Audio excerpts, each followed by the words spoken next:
Bom dia, boa tarde, Boa noite. Dress is so tacky. Who wears cheetah? It's not even summer. Why does the DJ keep on playing Summertime Sadness? After you get out of the bathroom, can we go smoke a cigarette? I really need one. But first, let me take a selfie.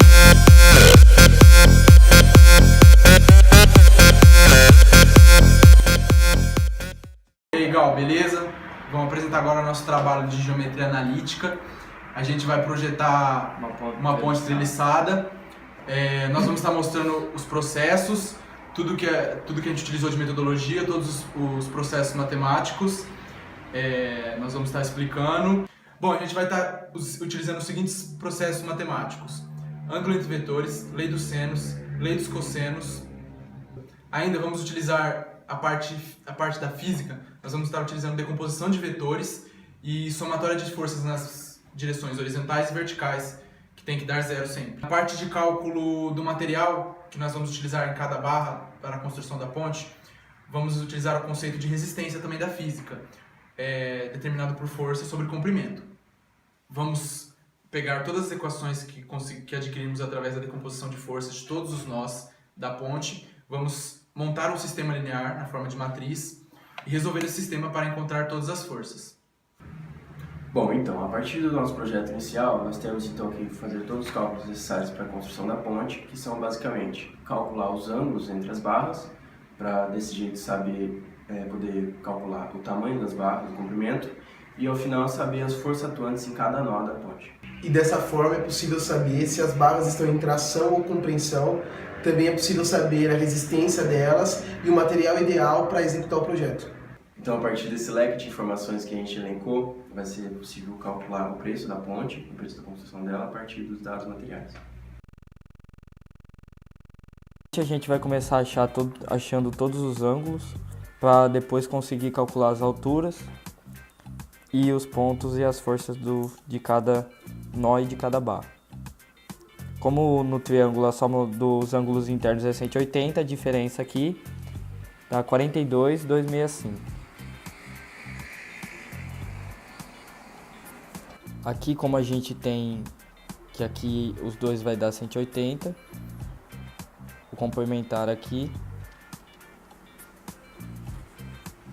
dá 105,946 graus.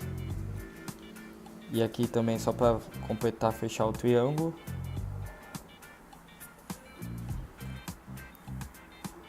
tá 29.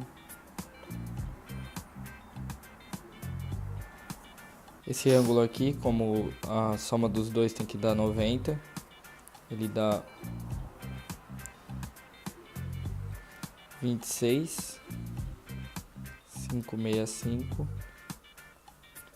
E completando aqui, fechando o triângulo, com a soma deles dando 180, a gente encontra 68,19. Esse ângulo aqui, como a gente não consegue encontrar ele com as informações que nós temos, nós vamos encontrar esse lado, que é possível achar pela lei dos senos, fazendo o seno do ângulo oposto a esse lado. Como a gente não tem ele, vamos considerar ele como x sobre seno de 45. Seno de 45 é raiz de 2 sobre 2, igual 5 sobre seno de 29,054.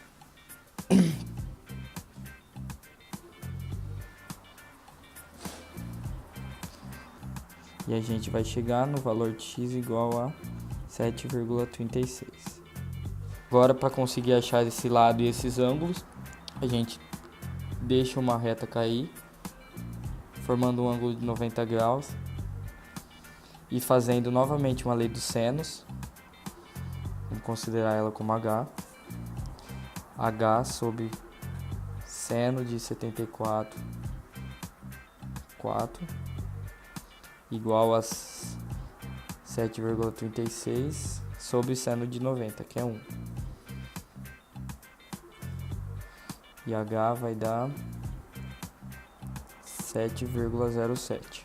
E pela lei dos senos também a gente consegue encontrar essa distância, que é 1,98, e consequentemente a gente tem essa diferença, que dá 5,02. E a gente tendo o H um lado e um ângulo, a gente consegue fazer novamente uma lei dos senos. O Y vai dar 8,9. De acordo com os resultados obtidos na primeira parte, onde a gente encontrou os ângulos e o tamanho das barras, a gente vai agora fazer a decomposição de vetores para descobrir a força em cada barra e posteriormente conseguimos a resistência que cada barra vai aguentar. Vamos calcular no nó H. Bom, precisamos calcular então o ângulo entre o vetor HJ, por exemplo, e o eixo X imaginário que nós criamos aqui para decompor essa força. Nós vamos estar utilizando o conceito de decomposição de vetores, onde o cosseno do ângulo alfa vai ser determinado por cosseno de alfa, vai ser o vetor HJ vezes o vetor I, que nós vamos chamar o vetor I do vetor simples, o vetor que nós vamos desenhar aqui para fazer o ângulo entre esses dois vetores, vai ser o vetor 1, 0, 0. Esse vai ser o vetor I. Isso, lógico, sobre o módulo do vetor HJ vezes o módulo de I. Quando a gente fala módulo desses dois vetores, nós estamos falando do tamanho deles. Vamos multiplicar HJ por I. HJ, como nós vamos calcular HJ? Nós vamos calcular dessa maneira. HJ, o vetor HJ é calculado por J menos H. Nós temos as coordenadas dos dois, vamos obter esta coordenada para o vetor HJ. Vamos obter como resposta de 8,05 por 8,57 um ângulo que possui esse cosseno, um ângulo de 20,3 graus. Este vai ser o nosso alfa. Então, nós vamos calcular no nó H suas equações. Vamos ter que a somatória das forças em X deve ser igual a 0 e a somatória das forças em Y deve ser igual a 0. Dessa forma, então, nós vamos ter duas equações mais uma vez. Vamos decompor. Como já descobrimos anteriormente todos os ângulos, através de lei dos senos, lei dos cossenos e ângulo entre vetores. Vamos ter aqui, vamos chamar de F3, F4, aqui F5 e aqui F1. Por que F1? Porque nós já demos o nome de F1 aqui para essa barra. Como nós estamos falando da mesma barra, aqui no sentido contrário vamos ter F1 também. Então vamos começar com a direção horizontal.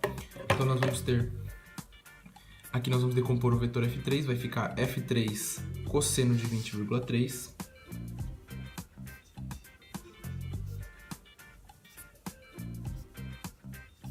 mais F4 nós vamos decompor para cá também, como aqui nós temos 34,5, decompondo para lá o seu complemento, o cosseno desse ângulo é igual ao seno do seu complemento, então nós vamos dizer que aqui vamos ter F4 seno de 34,5. Para o lado esquerdo nós vamos ter a força F1 e F5, onde F1 nós vamos ter 45 graus, então decompondo vamos ter menos F1 cosseno de 45, e a F5 aqui é 15,946, então nós vamos usar o seno também. F5 seno de 15,946, tudo isso igual a 0. Agora, no sentido vertical, nós vamos ter só a F3 sendo decomposta no sentido positivo e as outras três decompostas no sentido negativo. Então vai ficar F3 seno de 20,3, porque agora nós estamos decompondo ele no outro sentido, que é menos. Agora para baixo, nós vamos ter F4 cosseno de 34,5. O F5 também, vamos ter menos F5 cosseno de 15,946. E o F1 vai ser igual a seno de 45. Tudo isso igual a 0. Então essas são as equações do nó H. Então basta agora nós resolvermos as equações em todos os outros nós da mesma maneira, seguindo o mesmo raciocínio. Lembrando que o lado esquerdo da ponte ele é simétrico ao lado direito, então as equações vão ficar bem parecidas. Segurei, não precisa nem pausar. Vamos obter assim então a equação de todos os nós teremos 24 equações, pois nós temos 12 nós, com 24 variáveis. Vamos criar um sistema, uma matriz linear 24 por 24, resolver e vamos encontrar as forças que nós precisamos em todos esses nós, todos esses pontos, as forças de todas as barras. Que nós vamos ter aqui no bloco 2.